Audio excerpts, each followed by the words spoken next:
If you have ever entered test drive mode or a single race in the PlayStation version of Need for Speed High Stakes, then you probably could have come across a pile of rocks in the middle of the road fences with cones, or random wooden crates, or perhaps even a rolled over traffic car. It's not necessarily always the case, but the vehicle itself will actually be in the spot marked with the yellow lights. That entirely depends on whether traffic is enabled in the race or not. The game features a so-called road accident scene system, which makes non-tournament or non-chase events seem a little bit more interesting, though it would be nice to have them in all races.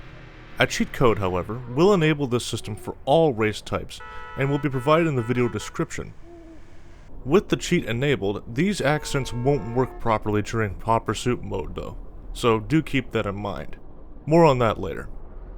By default, accidents won't appear if you choose a split-screen race, a police chase, or a tournament event, so you can only encounter them in test drive or single race modes by default. Each road accident has several scenes created individually for each track, although in fact they're all quite similar.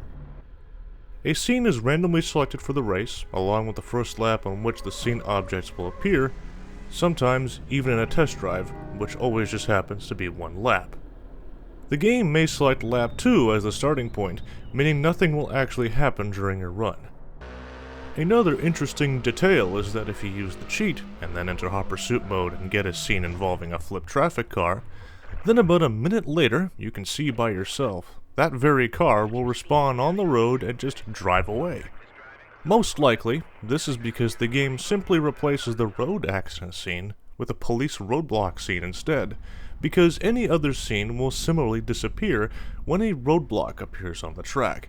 This is your final warning. Even if the obstacle is only meant for your opponents. The AI drivers will try to drive around these obstacles, though not always perfectly, of course.